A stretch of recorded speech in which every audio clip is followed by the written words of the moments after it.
চিলাপথাৰত সংগীত শিল্পী টুটু নাহৰৰ কাৰেং লেচেৰী 2025 নামৰ বিহুগীতৰ এলবামৰ শুভমুক্তি। চিলাপথাৰ চুকাফা ভৱনত আজি আবেলি শুভমুক্তি লাভ কৰে এটি বিহুগীতৰ এলবামে। কাৰেং লেচেৰী 2025 নামৰ বিহুগীতৰ এলবামটি মাঘৰ বিহুৰ প্ৰাক মুহূৰ্তত মুক্তি লাভ কৰি সংগীত প্ৰেমীসকলৰ মাজত চৰ্চা হোৱা পৰিলক্ষিত হৈছে। 13 নং অসম আৰক্ষী জোৱান তথা অসমৰ জনপ্ৰিয় শিল্পী সংগীত শিল্পী টুটু নাহৰ আৰু সুবাসনা দত্তৰ দ্বৈত কণ্ঠত বিহুগীতটিৰ এলবামটি সংগীত বিমান বৰুৱাৰ, বাণীবদ্ধ ৰিপুঞ্জয় শৰ্মাৰ সুৰ তথা সংমিশ্ৰণ কৰিছে জিতু বৰদলৈয়ে। আজি এক আনন্দৰ মুহূৰ্তৰ মাজত চিলাপথাৰৰ সাংস্কৃতিক কৰ্মী, শিক্ষাবিদ, সাংবাদিক তথা শিল্পী কলা কৌশলীসকলৰ উপস্থিতিত আনুষ্ঠানিকভাৱে মুক্তি লাভ কৰে কাৰেং লেচেৰী 2025 নামৰ বিহুগীতৰ এলবামটিয়ে। শিল্পী টুটু নাহৰৰ 1.5 বছৰৰ প্ৰচেষ্টাৰ ফলত আজি এই বিহুগীতৰ এলবামটিয়ে মুক্তি লাভ কৰে। শিল্পীজনে সকলোকে গীতটি শুনিবলৈ অনুৰোধ জনায়। অনুষ্ঠানত উপস্থিত আন শিল্পী তথা লোকসকলে বিহুগীতটি সুন্দৰ হৈছে বুলি মন্তব্য কৰে আৰু অসমৰ ৰাইজক শুনিবলৈ অনুৰোধ জনায়। মোৰ গীতটো অকণমান ৰাইজক মোৰ গুণগুণাই দিছোঁ, মোৰ কণ্ঠই দি জোনাকে দিখা তৰাৰ লগত জ্বলে দিছো সদায় ৰাতি ৰাতি দেখো তোমাৰ হোৱা যদি তুমি মোৰে বুকুৰে আপোন ফাগুনৰে পহিলাতে পিন্ধাম জোৰোণ। এইটো গীত শুনি ভাল পাব, সকলোৱে ভাল পাব। খুব এটি ৰোমান্টিক গীত, বিহুগীত ৰোমান্টিক গীত, ভাল লাগে।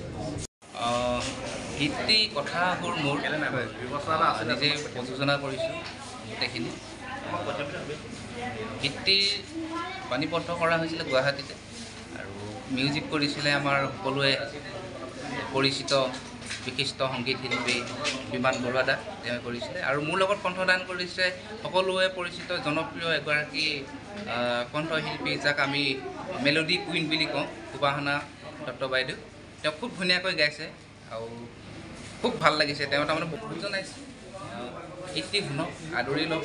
আৰু গীতটি মই এটাই ক'ব পাৰোঁ, এখন নোৱাৰিলেও 80% তাৰমানে আপোনালোকক কথা দিব পাৰোঁ যে গীতটি শুনি নিশ্চয় সুখী হ'ব, ভাল পাব। সেইখিনি মোৰ ফালৰ পৰা কথা দিব পাৰোঁ।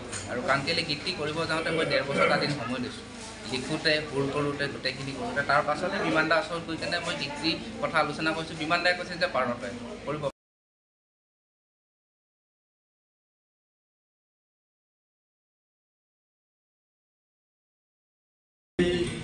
বৰপথাৰত তেওঁ সৰুতেই বিহুগীত গাইছিলে। তাৰ পৰৱৰ্তী সময়ত বিভিন্ন ধৰণৰ মঞ্চবিলাকত বিহুগীত পৰিৱেশন কৰিছে। আজি আমি যিটো বিহুগীত তেওঁৰ কণ্ঠেৰে সুবাসনা দত্তৰ দ্বৈত কণ্ঠ বিহুগীত বাণীবদ্ধ কৰিলে, এই বিহুগীতটি যথেষ্ট সুন্দৰ হৈছে, ভাল হৈছে।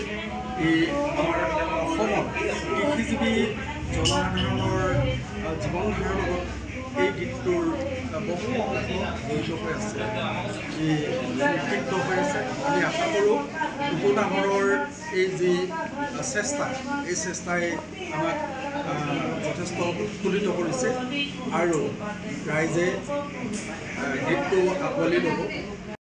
বহুত ভাল পাইছোঁ আৰু বহুত ভাল হ'ব। বহুত আপোনালোকে শুনিব, আপোনালোকে শ্বেয়াৰ কৰিব, লাইক কৰিব। গীতটো অতি সুন্দৰ। চিলাপথাৰ হিচাপে মানে শিল্পী হিচাপে, চিলাপথাৰ ল'ৰা হিচাপে, গান গোৱা ল'ৰা হিচাপে বহুত ধুনীয়া গাইছে আৰু বহুত ভাল হ'ব গীতটি। আপোনালোকে সকলোৱে আশীৰ্বাদ কৰিব। উদীয়মান যুৱক চিলাপথাৰত ভাল লাগিলে। আমি চিলাপথাৰ মালিকো ব্যক্তিগত আঞ্চলিক সমিতি টাইম ছাত্ৰসকলৰ শুভেচ্ছা জনালোঁ। ভাল লাগিলে, আমিও শুনিছোঁ। তেওঁ আগুৱাই যাওক, তেওঁ নিজৰ কাম কি কৰিছে, সততাই কৰি আছে, ভালে কৰি আছে, ঠিকে আছে।